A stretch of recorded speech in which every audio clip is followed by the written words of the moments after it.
na ito. Tingnan nyo ang KOJC. Yan po ang isang organisasyon na zero corruption. Inatama na po. Hindi niya ito magagawa kung may bakit siya ng korupsyon.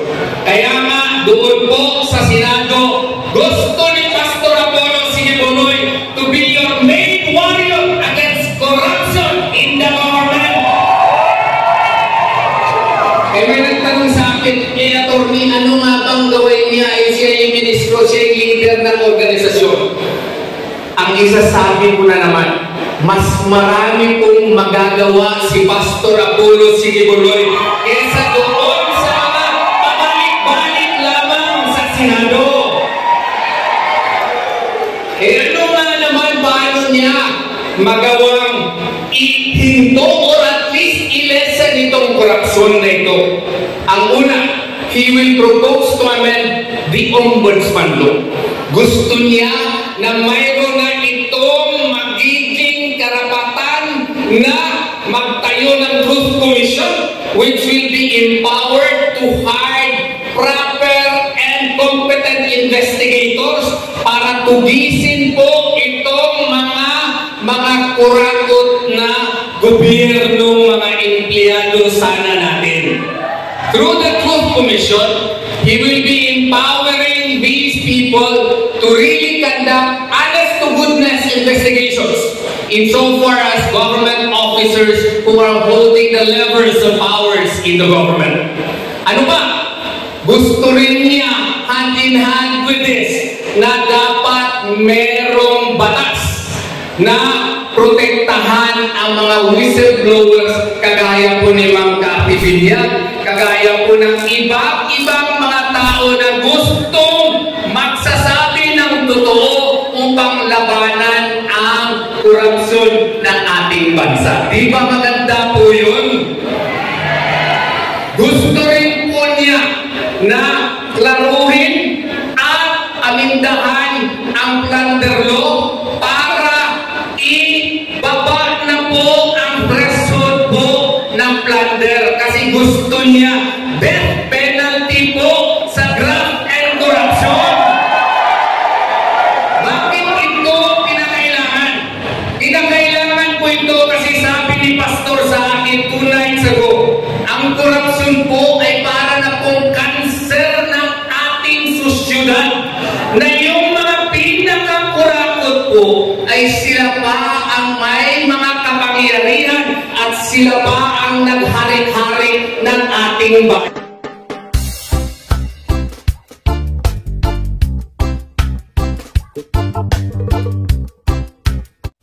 Na kung pipiliin ninyo siya, meron na siyang Exhibit A.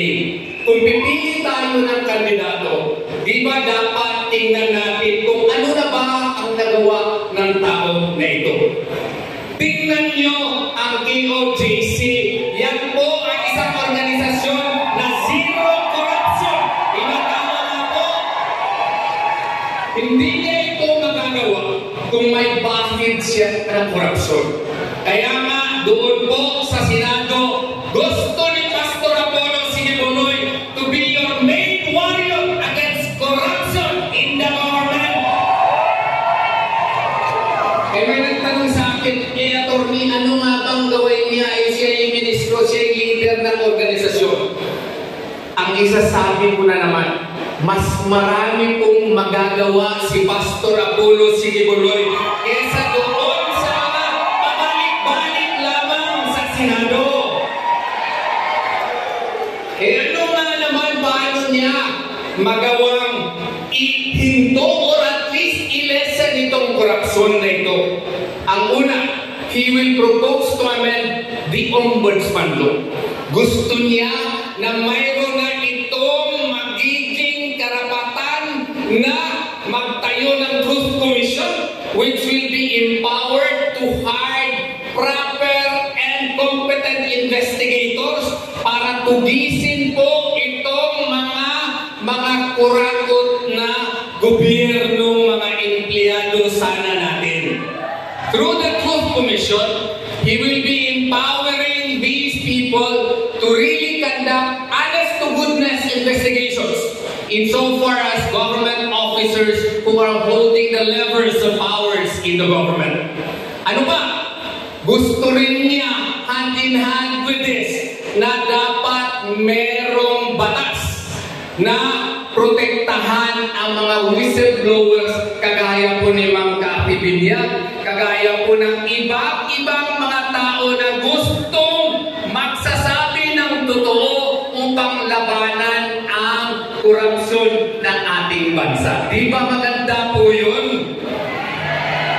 Gusto rin po niya na klaruhin at amindahan ang plunder law para ibaba na po ang threshold po ng plunder kasi gusto niya death penalty po sa graft and corruption. Bakit ito kinakailangan?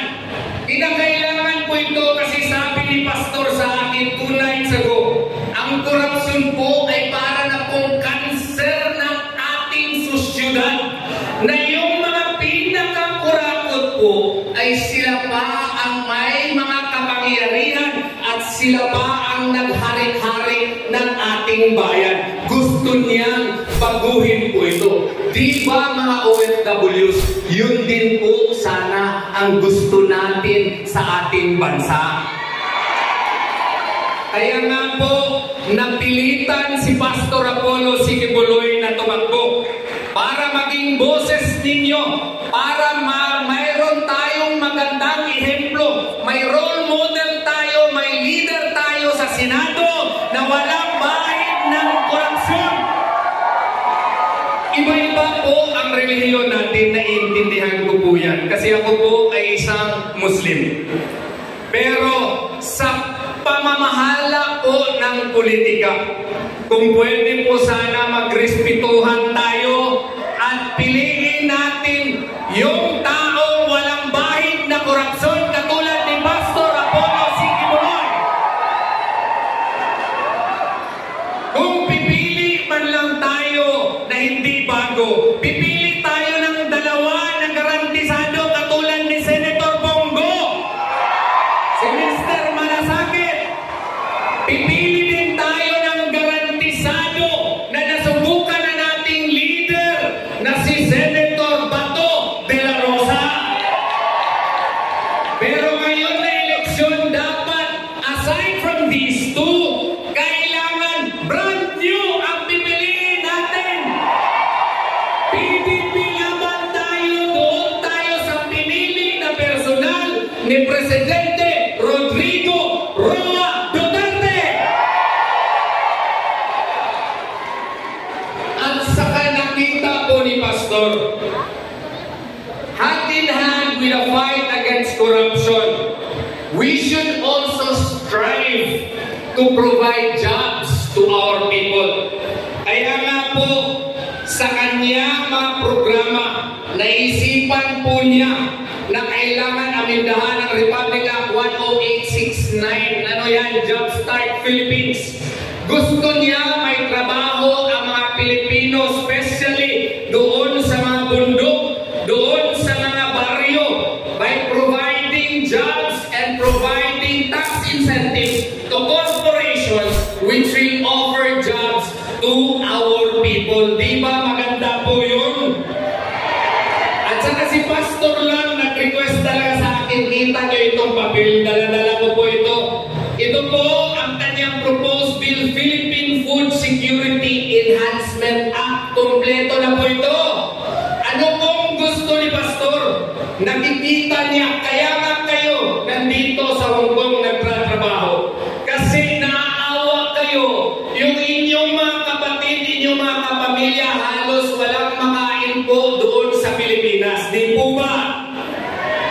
Ang makita po ninyo, pinapadala po ninyo doon sa Pilipinas para may magamit po ang inyong mga pamilya.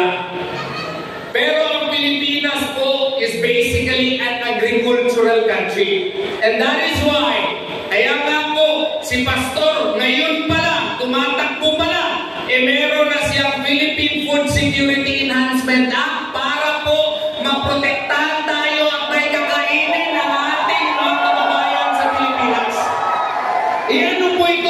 kami. Ito po ang sa panungala ni Pastor ay kinakailangan tulungan po natin ang ating mga magsasaka. We should be able to provide capital to our farmers.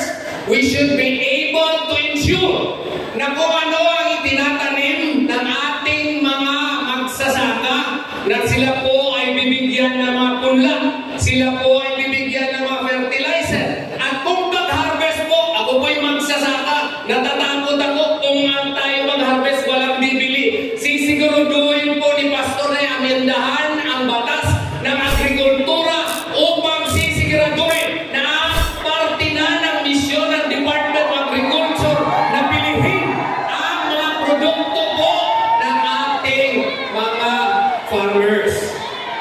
At saka sa OFW po, gusto niya kayong tulungan. Gusto niya siya maglagay ng batas, magbuo ng batas na dapat meron kayong continuing entrepreneurial and educational program.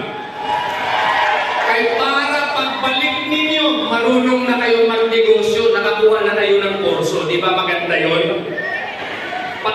Free dapat yung education ninyo para pagbalik ninyo doon sa ating bansa. Ready na po kayo. Si Pastor po ang nag-isip po niyan.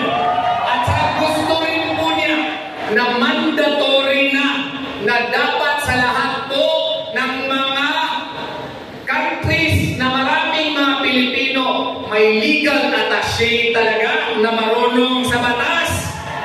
May medical attaché na marunong sa batas. At kailangan po kayong suportahan at suportahan din yung inyong retirement kay para meron kayong suporta. Yan po ang adhikain ni Pastor Apollo Sigibuloy. Kaya nga po atin siyang inasal. Katatapos lang po ng cross-examination ko doon sa kaisa-isang nag-file ng complaint against kay Pastor Apollo Sigibuloy. Idasal natin siya kay para siya na po ay makapag-post ng piyansa at siya po ay ating ilagay sa Senado. Maraming salamat po sa ating lahat. Maraming salamat ang tinatawag ko ay Pastor Apollo Sigibuloy sa Senado. Sa Senado. Sa Senado ang maungusap sa ating lahat. Atin na pong tawagin, Attorney